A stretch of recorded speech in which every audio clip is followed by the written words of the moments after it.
Ten,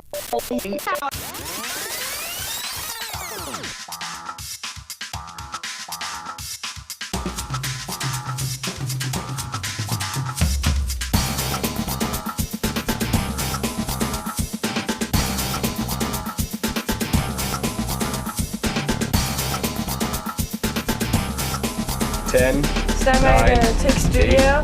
7, 6, Stomach 5, Camera 1, Mics 1 and 2. 3, 2, 1.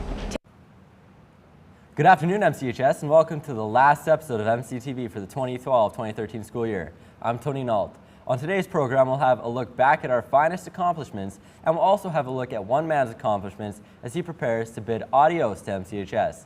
And also Bo has a recap of what happened yesterday afternoon, and you get to see this guy cry. But for now, our top story. I'm not gonna cry. Anyways, history and geography is essential knowledge to be an educated citizen. One of the many faculties that has the responsibility of educating the next generation is Darcy Owen.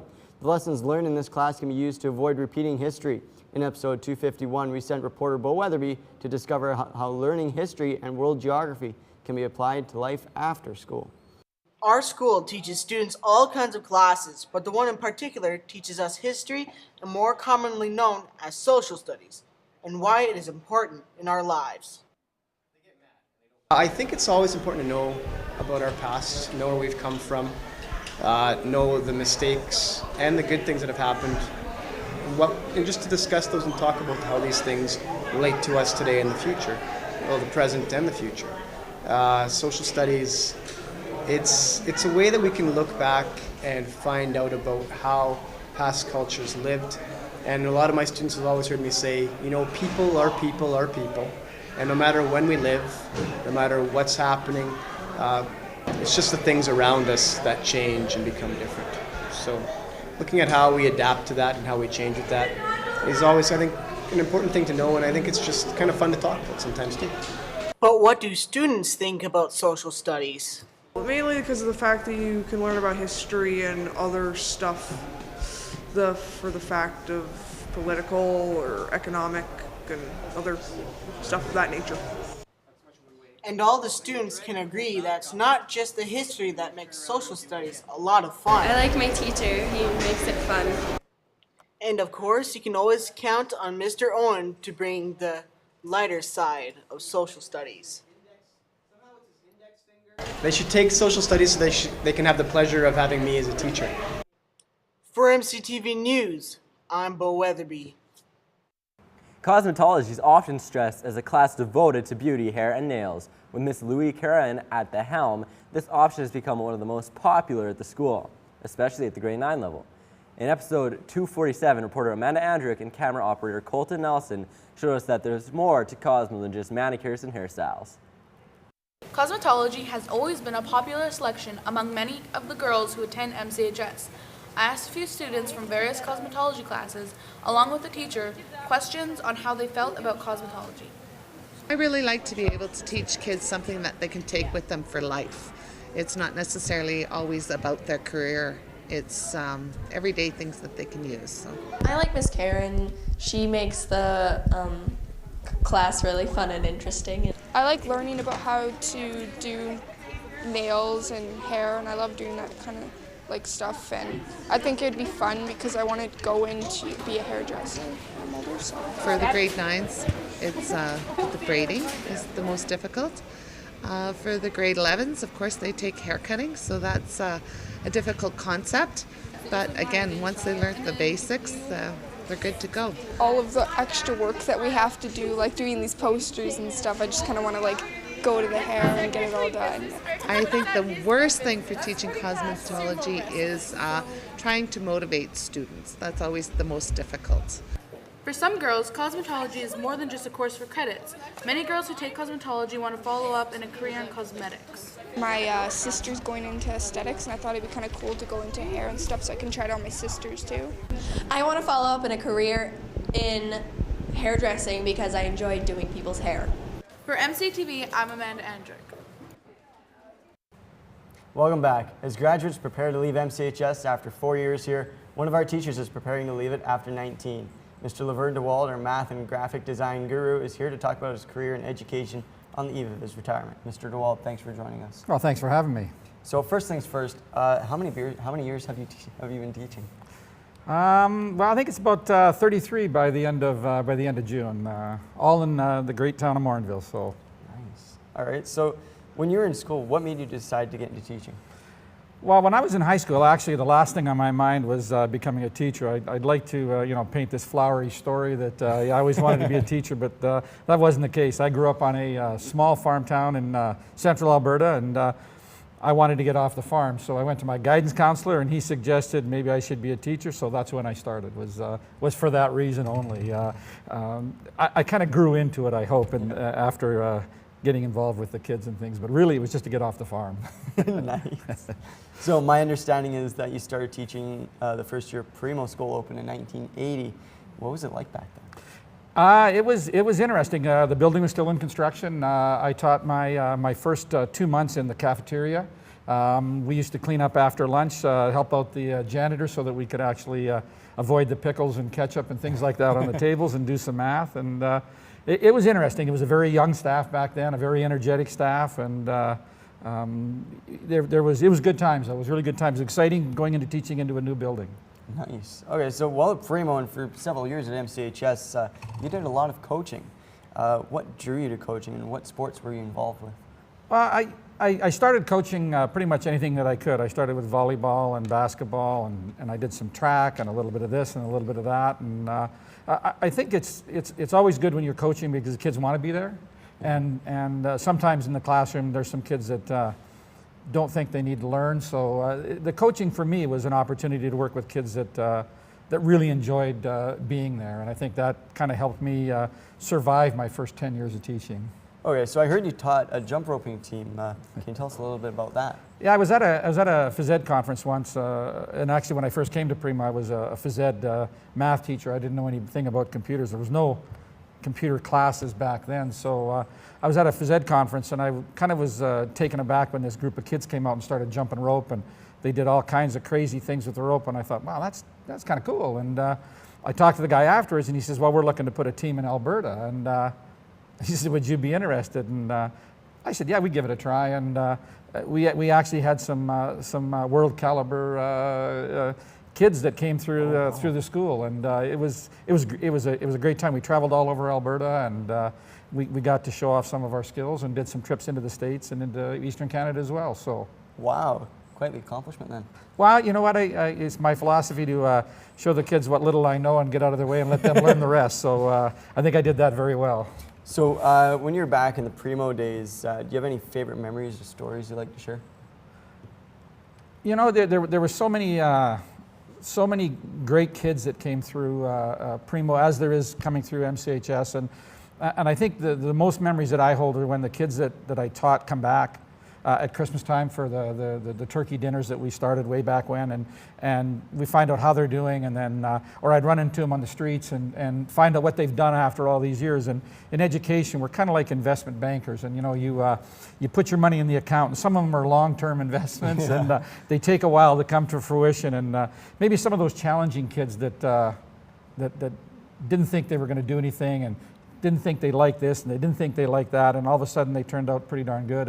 You know, you hold a little piece in your heart for those kinds of kids, and you feel good when they come back. And I would say it's just the memories of the kids that have come back. Okay. In 1994, Mr. DeWald moved from Primo to the new high school in town, Moorville Community High School. Before we talk about his MCHS days, here's a news report that CTV Edmonton put together when the school first opened. Have a look. 5 pi over 2 and 1. Everything up to the law of independent authority. Any questions about that? The traditional school. For most of us, it's a faded memory, or something we've only seen in a faded photograph. Anything you can think of, we can do. It's a big change from our other schools. I feel very lucky to be here. There's very few schools like this anywhere in North America. This brand new high school in Morinville is one of only a few fully offering Alberta Education's new career technology curriculum. With financial help from the province and local taxes, Laverne DeWald helped design the $10.7 million school. It's not so bad if you say it quick, I guess. DeWald believes the cost is worth it. We think we've designed a school that is the high school of the future and is the way education should be delivered. I have my own file with the school. The students work on 170 computers in hallways or in labs. No more handwritten reports in this school. All assignments are emailed to the teacher. And I just saved it on the computer, and he's getting in his mail right now. This lab holds 50 computers for word processing, database, and spreadsheet assignments. It's our low-end fleet, we call it. Low-end fleet? Yes, we have our more powerful machines are next door. Next door looks like a technical college. Specialized equipment offers students desktop publishing, animation, or computer drafting. It's a multi-purpose machine. This printer not only makes blueprints, but also produces decals. I'll take a picture of you. A lot of high schools offer photography, but few have introduced digital photography. This disc camera is hooked up to a Macintosh and it gives you a readout, and that shows you it's downloading. Downloads the computer, and it comes up on the screen. you have the option of altering or printing the image as is. And here are the two pictures. It's pretty neat, eh? Yeah, it is. Well, all the technology is the latest and greatest. And the school also has a fully operational television studio with 3 edit suites. And soon to come will be a robotics room. Our industrial ed shop. There's 3 cameras in there. With so many valuable machines in one building, security is essential. Cameras are mounted in almost every room to keep a close eye on everyone. It's a $10,000 investment To protect $1 million worth of computers and technology. Some students don't like the tight security. They don't let us get away with anything, which we used to get But others feel it's worthwhile to protect the technology. Alan Gold is determined to learn as much as he can in his final year of high school. Like we're getting a step up. So if we're going to compete, it's nice to get started early. Alan hopes to go on to a technical college, but students here are already learning what had previously only been offered in post-secondary institutions. Now, does that mean places like Grant MacEwan and NAIT have to play catch-up? We become fairly traditional. Officials admit they face a challenge and are already working with Alberta Education to handle the changes. Changes teachers feel are long overdue. I think we can give them so many opportunities of things to try here, to explore themselves, that they leave here saying, yes, I tried this at high school, I have skills in this, I am marketable. The technology in the school is far more advanced than most people could ever imagine, and some can't help wondering if other schools will be able to keep up in light of government cutbacks. Well, it's too early to tell, but educators say this trend must continue if our children are to succeed in the 21st century. On assignment, Shauna Randolph, CFRN Eyewitness News. We're back with Mr. Laverne DeWald, who's retiring at the end of this month after 33 years of teaching. Incredible footage there, eh? Yeah, it's kind of good to see the old-style computers and some of the older students that were there, and how young I looked, I might add. That was exciting. So besides the gray hairs that all the students gave you, what else has changed in the last 19 years? You know, kids are kids. You know, I'm not sure. You know, people always ask me that. You know, the kids so much worse today than they were back then, and you know what? Kids are kids. They're excited to learn when you give them something worthwhile to learn, and they just move on. Obviously how we hand in assignments and things like that. The digital cameras and things like that have improved, and the network has improved and things like that. But you know what? It's at the end of the day, it's still all about teaching kids and trying to get them to realize some of their potential and find their passion in life, and that hasn't changed in my 33 years. So. Okay. So judging by the news report we just saw, you're heavily involved with the planning of MCHS back in the early 90s. What was the transition phase from Primo to MCHS like? Well, it was quite startling at the time, because we were a pretty normal high school back in Primo. We were 7 to 12, and I think going 10 to 12 was a big shock. Just having high school kids was the first thing. The second thing was being under the microscope. Our first 5 years, it was a constant sideshow with people coming in from outside. The government had just introduced a whole bunch of cutbacks, and then they introduced us getting an extra $5 million to build a high school. So a lot of our colleagues out there were kind of maybe looking at us like, yeah, what are you guys doing out there? And then they came in and they saw some of the things we were trying to do and some of the things that we were doing. And I think that that was distracting for kids and things like that. I think our first year we did like 75 or 80 different tours of groups coming in, architects and teachers and different interest groups. So that was the biggest thing, just keeping focus. And we were young and crazy back then, so we didn't, the work wasn't a big deal. There was a ton of new things when you deliver new curriculum. It's always interesting. So I think it was just the fact that we're under the microscope was the toughest thing. Okay. So what was your vision for the building when it first opened up, and has it lived up to it? Well, the vision that we had, and this is one of the first high schools that was built with teachers, parents, students, board members, the parish council, anybody who wanted to have input into the building was involved. So we had meetings and meetings. It took probably 2 years just to get to the blueprint stage because of all the different opportunity that people had. So we wanted a building that was friendly, that was well lit, that we could, utilize space. And at the time, we came in way under budget, which was, at that time, was unheard of. So I think the focus that the group had was to put something in place that probably shouldn't be in Morinville. It should be in a city. And we kind of flew against the odds. And we built, at that time, was extremely high-tech, extremely friendly building. And I think it has lived up to its expectations. We've done, you take a look at our graduates and what they're doing out in the industry and things like that. I think that speaks well for it. And the amount of kids that come back and want to teach in our building, I think that's also a bonus. So I think we've done okay. Alrighty, so many students know you as the math teacher, but you've also been very influential in the CTS area as well. How long have you been teaching technology studies, and what's the appeal for you? Well, when I first went to Primo, way back in 1980, there was no computer lab. We had one Apple computer that was sitting in a science prep room, and that was our lab at that time. And 2 students would go in, and you'd type in line commands, and you'd say, run Jane, and all of a sudden Jane would appear on the screen, and everybody would go, ooh.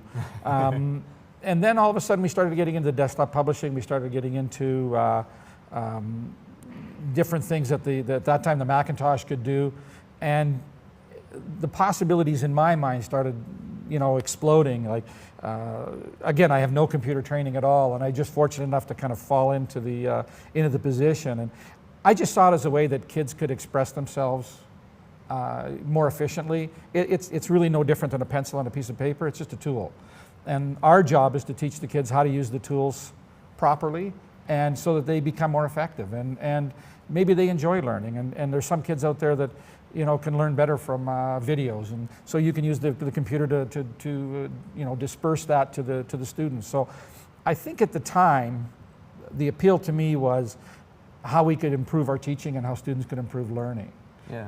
And again, like I say, I was lucky enough to be involved with people like Gary Smith, who had that vision, and Paul O'Day, former principal and vice principal, fellow teachers like Mr. Bistritz back in the day, Mr. Wisniewski now, Mr. Baudestein, Mr. Garrett, all the different people that kind of contributed to the environment of, let's give kids opportunities. And we viewed it as, rather than looking at why should Morinville have it, it was why shouldn't we have it? Why shouldn't we be on the cutting edge? Why shouldn't we have our students have the opportunities to be successful? So that's kind of where it started and where it's kind of gone, hopefully.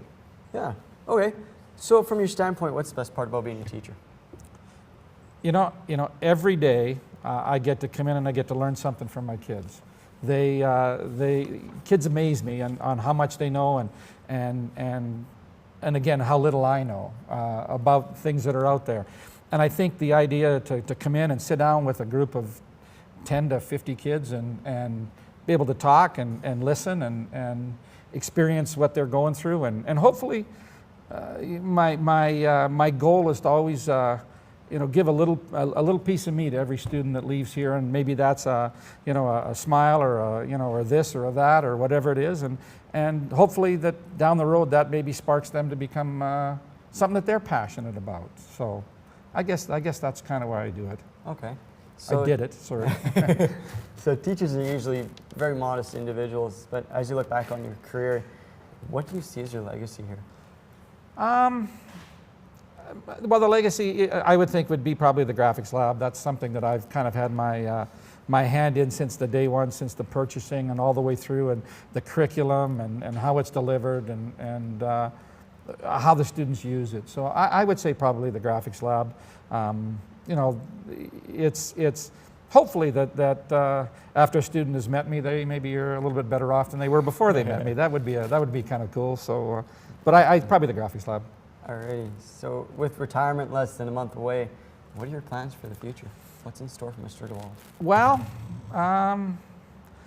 the first thing I'm going to do is I'm going to take a trip to Washington to watch my favorite baseball team for a week, and after that, we're not sure. We've got my son has two beautiful daughters, and we love our granddaughters. We love family, so we're going to do some traveling, and I would not be surprised that I don't wind up back in education in some form, maybe in the curriculum area, maybe in software development.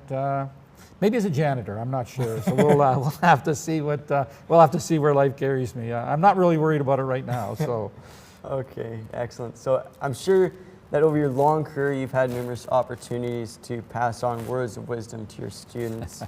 As your teaching career winds down, is there any last nugget that you'd like to share with our viewers?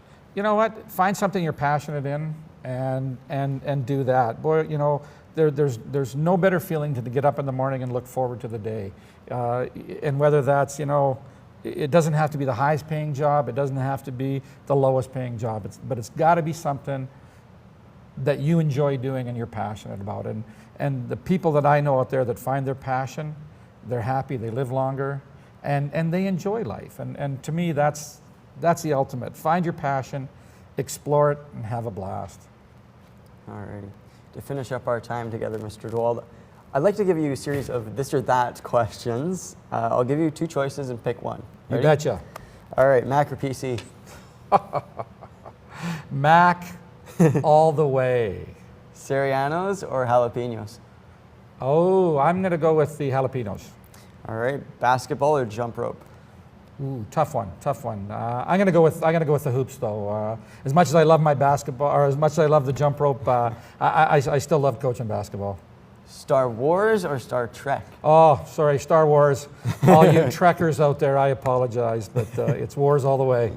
Maple Leafs or Washington Nationals? Ooh, boy, got to go with the Nationals. They're a young team. I love them as much as I love the Maple Leafs. I'm gonna have to go with the Nats.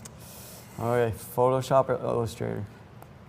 Ooh, it's a tough one. You know what? I'm gonna go with Illustrator. I love doing logos. I love doing that kind of stuff. So I'm gonna go with the Illustrator. iPod or iPad? iPod. Yeah, I'm an iPodder. Yeah, I have an iPad, but it's just for show. Montana's half-price wings or Red Robin Royal Burger? Ooh, the half-price wings at Montana's on Mondays. I have to admit that I am a regular, so I'm gonna go with the half-price wings. Math or graphics? I'm gonna go with math. Standing in front of kids that, especially the Math 31, which every teacher should have an opportunity to teach. It's special being able to teach kids that really are passionate about something. All right, here's the kicker: Death Knight or Warrior? I'm going to go with the Warrior. In the world of Warcraft, nothing beats the Warrior. All right, Mr. DeWald, it's been an absolute pleasure for all of us here at MCTV News. I'd just like to wish you and your wife and your kids and your grandkids all the best. Good luck in your travels, wherever life takes you. Have a blast, give her, and just remember to pop back in and say I certainly will. once in a while. Thank you very much, Tim, and thank you to MCTV. Well done. All right. Growing season is upon us, and a new class has sprung up for the 2013-2014 school year. Teacher Neil Kortash is starting the Urban Agriculture class to better prepare students to be semi-self-sufficient by growing and preparing their own homegrown produce. In this class, you'll be able to meet local producers and learn how to make your own bacon from pig to potbelly stove. As MCTV reporter Rob McIntyre explained in episode 254, This class is a valuable tool for students who wish to be self-sufficient. MCHS bringing in a new class for the 2013-2014 school year called Urban Agriculture. This class will teach skills such as gardening, butchering, making your own bacon, and many more. I asked teacher Neil Cortage what students can expect for this course. Urban Agriculture is a class that's going to teach students about where their food comes from, essentially, where their food comes from, how to grow their own food, how to cook the foods that we grow, and just generally teach students more about self-sustainability and, like I said, growing their own food. I asked Mr. Cortage what kind of work these students should be looking for coming into the agriculture class. It'll be mostly hands-on. We're going to be doing everything from cooking, baking, growing, gardening, building cold frames, greenhouses, canning, preserving. So there's going to be lots of time spent outside, gardening indoors, in the kitchen, cooking and making foods using local ingredients. I asked him what about the colder seasons where the weather is unfit for gardening. In the fall, it gives us great opportunities to forage. There's lots of foraging mushrooms in the fall. Also collecting local fruits, rhubarb, apples, pears, cherries from around the community here. Regardless of which semester, we're going to be doing some gardening indoors as well. So I've got some plants growing upstairs here right now to find out what works and what's going to grow well, and we look to expand that next year and have quite an indoor grow operation as well. Despite the terrible weather changes we have here in Alberta, the agriculture class can still go on. This has been Robert McIntyre reporting. On May 14th and 15th, the Skills Alberta competition was held at the Edmonton Expo Centre. Students from across the province competed in a variety of skilled trade events, ranging from automotive repair to website design. In episode 257, I, along with Amy Lung, went to the event and filed this report about the role that these technologies and trades will play in the Alberta economy for the next decade. The economy is absolutely going insane. It's bustling, it's booming. I could insert many more adjectives in there if I wanted. But the bottom line is Alberta is very busy. I think Alberta's economy is probably the strongest out of all the provinces. I anticipate it's going to keep going at this pace, if not more rapidly, in the next few years. So without the trades, I don't know where we'd be. We'd still be living in caves. The trades have an essential role in everything that goes on, basically in society in general. The trades are responsible for building the structures that house business. The trades are responsible for building machinery that powers business. The trades are responsible for creating an economy in areas where things need to be constructed, built, maintained, etc. Really no end to where a guy can take this. I think we're going to sustain and grow. Although with that growth does come economic growth at the same time. As far as the growth in the industry, it's a fantastic place to be right now, I think. That are moving in, they need housing. There's infrastructure needs to be built within the cities to help house these people. You know, there's sewers, there's plumbing needed, there's carpentry needed, there's welders needed. But I'll tell you, I've never had a problem finding a job, and I get treated very well at my job, mainly because they understand I can pack up and go to another company, and it really is the market for me. Yeah, the economy in the next 10 years, I believe, is going to be just as strong as it is today and the past 10 years. Going forward the next 10 years, there's no question. The economy is going to keep going. I do anticipate probably the pipeline's going to get going. One way or another, we've got oil and the world wants it. Oil was not possible without the trades.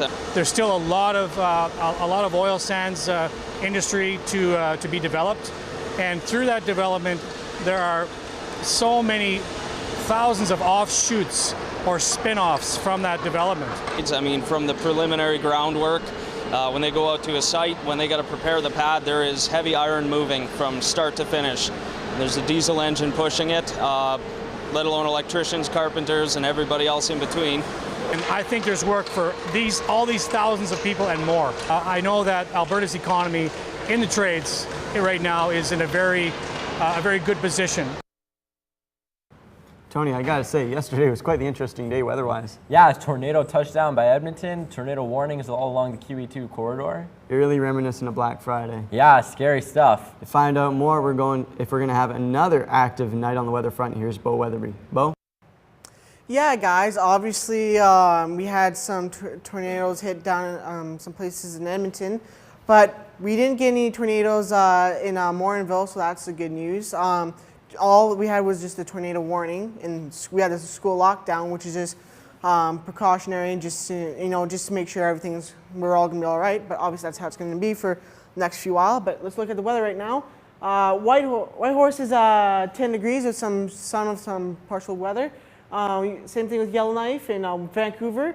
Regina at 21 with just a bit of clouds and just covering the sun a little bit. 21 in Winnipeg and 21 in Toronto over here. And other places are going to be a little bit more, iffy around the areas. Now let's look at the provincial weather. The provincial weather, for the high levels, we have 13 and 11 in Grand Prairie, just still getting some rain that's going around in that area. 9 in Banff, just some clouds, sorry, and 11 in Edmonton with some sun. And so that's hopefully everything's gonna be setting up after what happened yesterday, after the big old weather came all around. And 13 in Calgary and 14 in Medicine Hat. Now let's look at current conditions. Current conditions, you have 10 degrees right now, so some sun right now. And so let's look at the weekly weather. Weekly weather is still going to be a little bit of sun and with some rain here and there, but hopefully it's all going to turn all right. And so back to you guys. 33% of Canadian youth don't get enough physical activity a day. Obesity is an epidemic that is spreading from the USA up here to home and even across the Atlantic and Pacific. One method some youth are taking to help lower that statistic is by going to the local skate park, where it's more than just about skateboards. Last episode, we sent Colton Nelson to find out more. Today I ventured off to find out why kids go to the skate park. I like coming to the skate park because I like being active and like the feel of danger. I come to the skate park because it's a good place for people to hang out. There's always people around, people you don't know, people you do know, you know.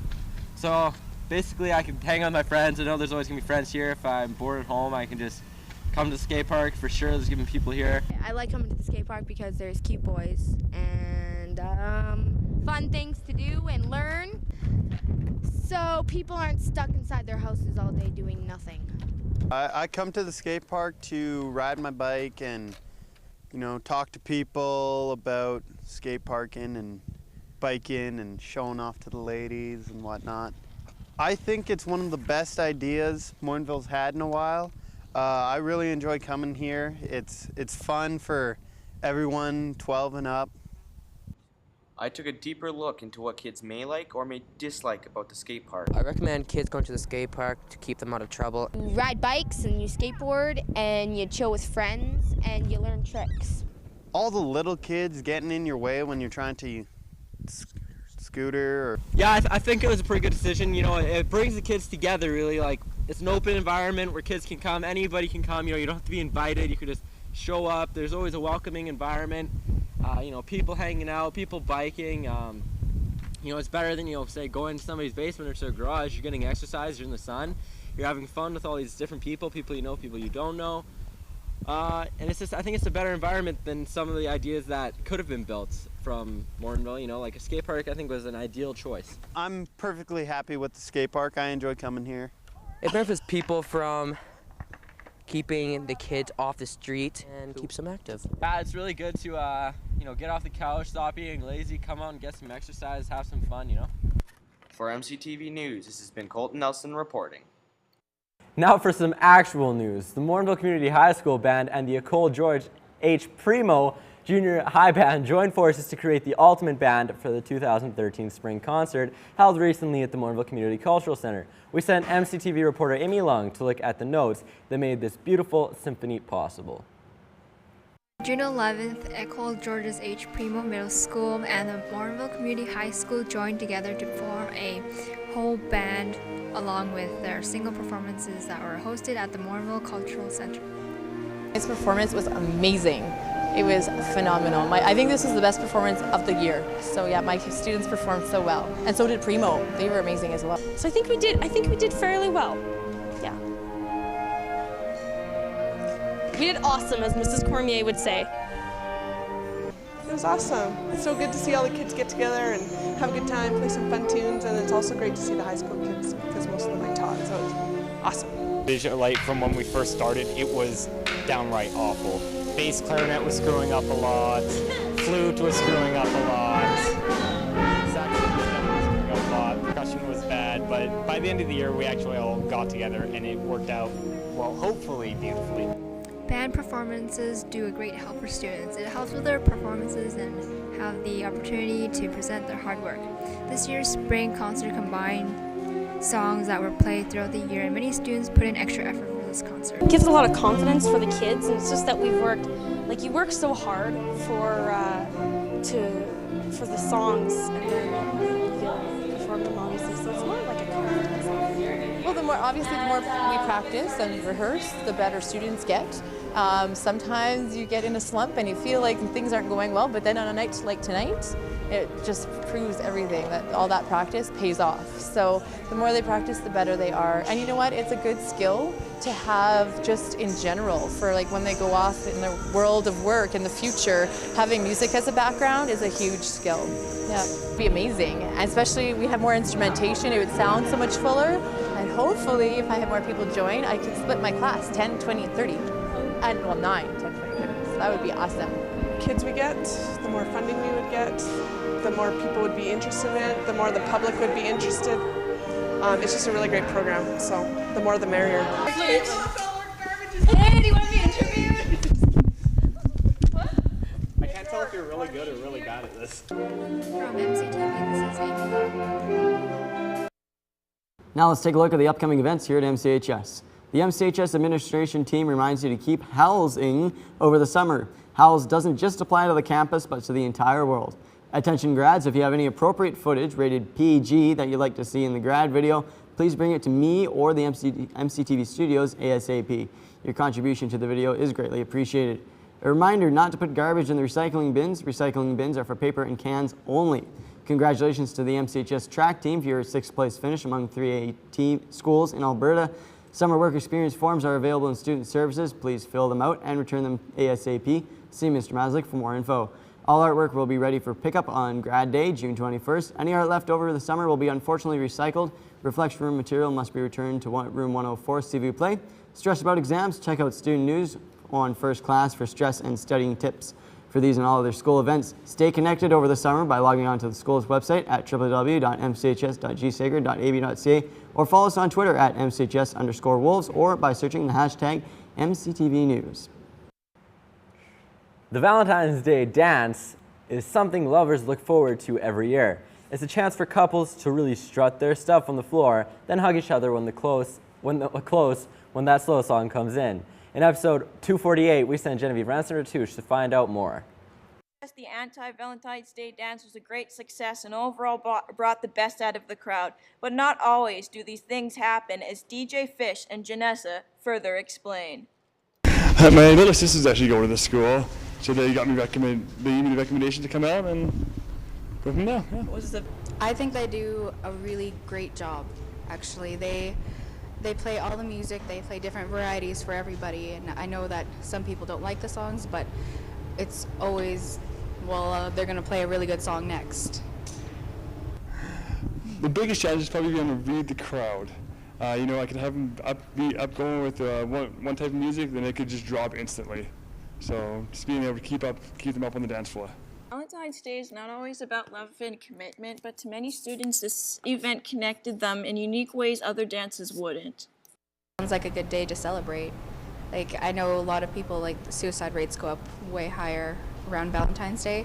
I think this would be, I think it would be really great to, like, have an anti-Valentine's Day where everybody can get together and not have to have the pressure of being with someone. Things they've never expected. Like, I have a few surprises for you guys I hope that you've never seen here before. So, just something different. It brings out how our school is very connected and that we're not just we're gonna sell this, we're gonna have a bake sale. It's more like we get together, we have fun to raise money for all our other events. Dances are often a challenge for many students because they are afraid of what other people are going to think of them. But as DJ Fish and Janessa explained, dances bring out a lot more than you would think. I think their attitude is very cheerful. They're really intimidated by big groups, but once everybody starts going together, then everybody is dancing and having fun. Where else can you dance like a fool and get away with it? School is the one place where you can be like no one cares and just have a good time. It brings people together. Like, we dance with people that we don't even know, and we just have the time of our lives. This is Genevieve Ransom-Ratouche reporting for MCTV. When we were little, we played for hours. Sometimes what brought us joy also brought holes in our jeans and rips in our shirts. We would bring them to Mom to patch up, but now, seeing he was much older, it's time we start patching our own pants. In Mrs. Appella's grade 9's fashions class, students go above and beyond patches by ordering and making their own clothes, and even some very affordable mittens. In episode 246, we sent the last people you'd expect to see in that class, reporter Anthony Nault and cameraman Matt Urquhart, to investigate the source of that mysterious hum coming from CTS. Mrs. Appel, with over 18 years of experience, teaches her grade 9 fashions class how to use a sewing machine. They've just learned the equipment, and so they're practicing with their accuracy. So really they're sewing now just without thread, practicing on lines to get accurate at moving and to practice how the machine is set up, setting the dials, and the coordination of the sewing, because a lot of these students that are in here have only hand sewn. So now they're sewing with a machine. Our projects are coming in. I'm making mittens. Mittens cost me $7. $7 mittens. I think I'll do pretty good. It was one of the easier ones. $7 mittens are pretty cool and a great deal, but there are numerous other projects for students. Projects will arrive. We order their projects through a company because Morinville doesn't have a fabric store. So they will arrive at the school and they'll go on to learn how to do a pattern layout, how to read the directions, and go through from the start to the finish sewing a project that they can wear. Well, right now we're learning how to sew, and then we ordered our projects the other day, and we got I ordered PJ pants too. The projects have improved. In grade 6 they were easy and simple, and then they slowly got harder, and we started with hand sewing, and now we do the machine work with sewing. This has been Anthony Nault at the Home Economics Studio in MCHS. Do you want a lake back and lakefront property? Some residents of South Glens are considering relocating after the storm pond overflowed into the streets and residents' basements this spring. The town of Morinville worked diligently to resolve the spring runoff issue. South Glens residents weren't the only ones dealing with unwelcome meltwater, as MCTV reporter Tim Evans found out. Cardiff residents also struggled with the local government to resolve their water issue. In episode 254, Tim went out searching for answers and why this year is especially bad. It's taken a toll on residents of South Glens as basements have flooded because of the storm lake overflowing.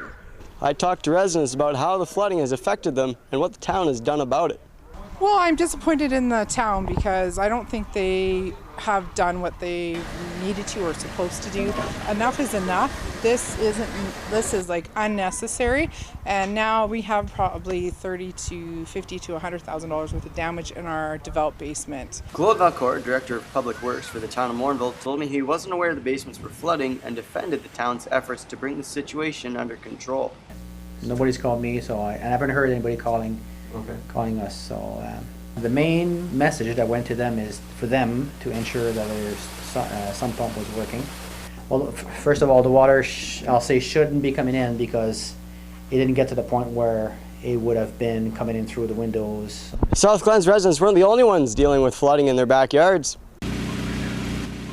Lyle Newman also woke up to a flooded yard and basement, and for several days nothing was done about it. Frustrated, he called Sturgeon County. I am looking for Sturgeon County to help me out.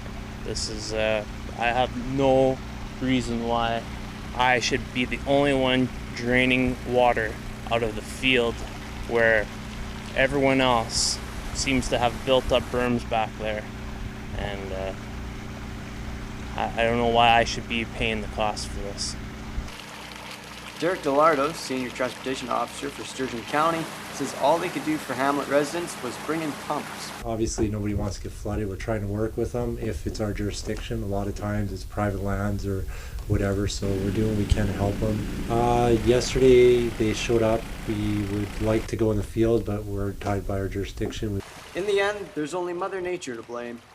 For MCTV News in South Glens, this is Tim Evans reporting. Well, that's it for season 19 of MCTV. And that's it for you, isn't it? Yep, last episode of MCTV ever for me. Well, on behalf of the 10s and 11s here at MCTV, I'd like to give a big, kind farewell to you and Rob and Matt, who are behind the scenes, the grade 12s of the show who are graduating this year. It's the last episode for all of them, and wish them the best luck in their coming years. Yes, and as well, on behalf of the grads, I would like to thank you and all the 10s and 11s back there. And I'd like to say it's been an absolute joy to work with all of you, and you know, this has been my life. The TV station has been my life for the past 3 years, and holy Toledo, this is by far my favorite year.